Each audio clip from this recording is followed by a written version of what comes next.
அஸ்ஸலாமு அலைக்கும் வரஹ்மத்துல்லாஹி வபரகாத்துஹு. எனக்கு 5 நிமிடம் மதரசால துல்காதா பிறை 3 இஸ்லாமிய வரலாறு நம்ம என்ன பார்க்க போகிறோம்னா சஃபா மர்வா. அதாவது நம்ம நேற்று பார்த்தோம் என்ன அப்படின்னு சொன்னால், இப்ராஹிம் நபி என்ன பண்ணுறாங்க, அவங்களுடைய ஒய்ஃபையும் அவங்களுடைய மகனையும் என்ன பண்ணுறாங்க, பாலைவனத்தில் விட்டுட்டு போயிடுறாங்க. அவங்க பசியின் காரணமாக அங்கே எங்கே அலையிறாங்க, அதாவது தண்ணீரை தேடி எங்கே அலையிறாங்க, சஃபாக்கும் மர்வாக்கும் இடையில் தொங்கோட்டம் ஓடுறாங்க. சரிங்களா, இதுதான் அல்லாஹ் தாலா பின்னாடி அது ஒரு அமலாக ஆக்கியிருக்கான்.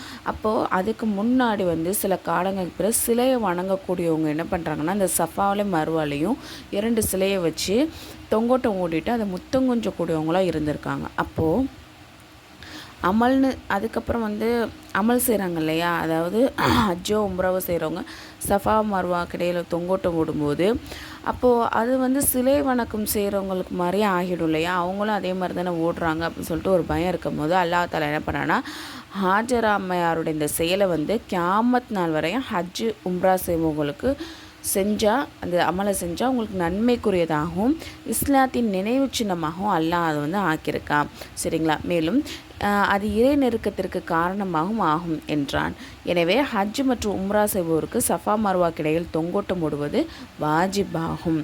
அடுத்தது அல்லாஹ்வின் ஆற்றல். முட்டையிலிருந்து குஞ்சு வருதல். ஒரு முட்டை, அதாவது முட்டைங்கிறது ஒரு ஓடு, சரிங்களா, அதில் உள்ள குஞ்சு வெளிவருது, அப்படி தானே. அப்போ ஒரு குறிப்பிட்ட காலம் வரை அந்த குஞ்சு அதுக்குள்ளேயே இருந்து வளருது.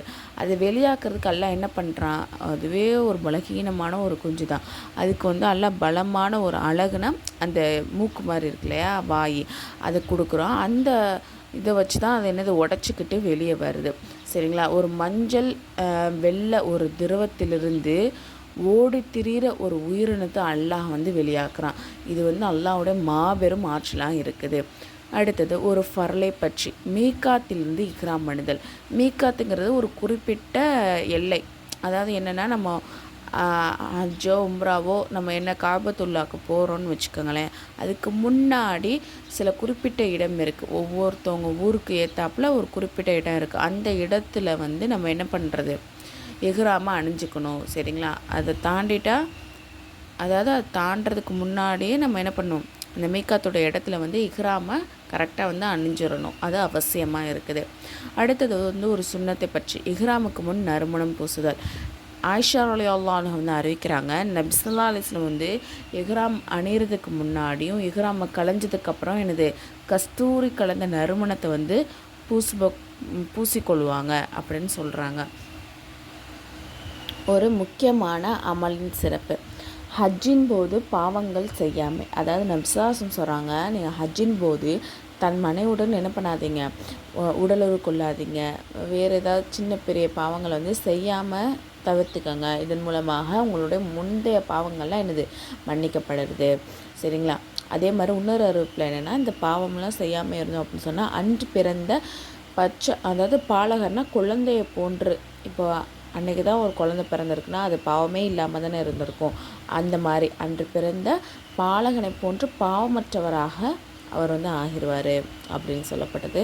அடுத்து ஒரு பாவத்தை பற்றி. விபச்சாரமும் மதுவும்.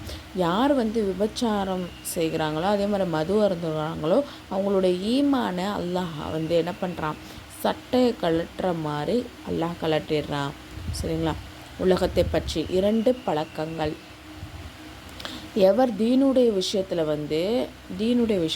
தன்னை விட மேலானவரை பார்த்து அவங்கள ஃபாலோ பண்ணுறாங்களோ, அதே மாதிரி உலக விஷயத்தில் தன்னை விட கீழானவங்களை பார்த்து அல்லாஹ்வுக்கு நன்றி செலுத்தக்கூடியவங்களாக இருக்கிறாங்களோ அவங்கள அல்லாஹ் என்ன பண்ணுவான்னா பொறுமையாளர், இவங்க நன்றி உள்ளவங்க அப்படின்னு சொல்லிட்டு என்ன பண்ணுவான், பதிவு பண்ணிக்குவான். அதே அவங்க அப்படியே ஆப்போசிட்டாக அதாவது மார்க்க விஷயத்தில் தன்னை விட கம்மியானவங்களை பார்த்துக்கிட்டு உலக விஷயத்தில் தன்னை விட சத்தியாக உள்ளவங்களை பார்த்து கவலை அடைகிறாங்களோ அவங்களுக்கு இவங்க பொறுமையாளர், நன்றியாளர்னு எல்லாம் என்ன பண்ண மாட்டான், எழுத மாட்டான் அப்படின்னு நம்சலாசம் சொல்லியிருக்காங்க. அடுத்தது மறுமையை பற்றி. நரகத்தாரின் உணவு. அல்லாஹ் தாலா குர்ஆனில் சொல்கிறான், சூரா காஷியாவில், அதாவது நரகவாசிக்கு கொதிக்கும் மூச்சிலிருந்து கொதிக்க வரக்கூடிய அந்த தண்ணியிலேருந்து தான், அதாவது ஊற்றிலிருந்து தான் அவங்களுக்கு தண்ணியே கொடுக்கப்படும்.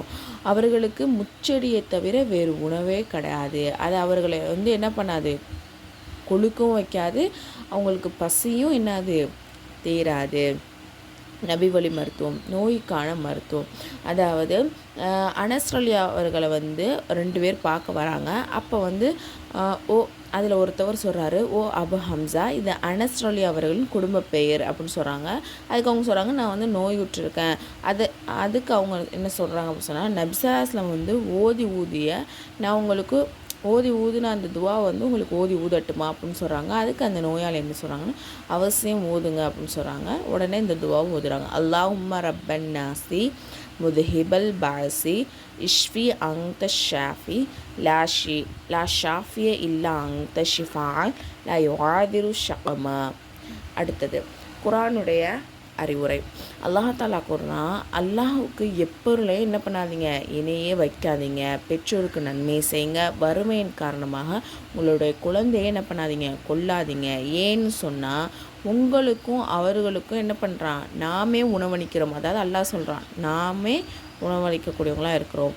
மானக்கேடான காரியங்களை அதில் வெளிப்படையானவற்றையும் ரகசியமானவற்றையும் நீங்கள் என்ன பண்ணாதீங்க, நெருங்காதீங்க அப்படின்னு சொல்லிட்டு சூரத்துல் அன்ஆம்ல அல்லாஹ் தஆலா சொல்கிறான். இன்ஷா அல்லாஹ் இன்றைக்கி நீங்கள் தெரிஞ்ச விஷயத்த உங்களுக்கு தெரிஞ்சவங்களுக்கு ஏற்றி வைங்க. அஸ்ஸலாமு அலைக்கும் வரஹ்மத்துல்லாஹி வபரகாத்துஹு.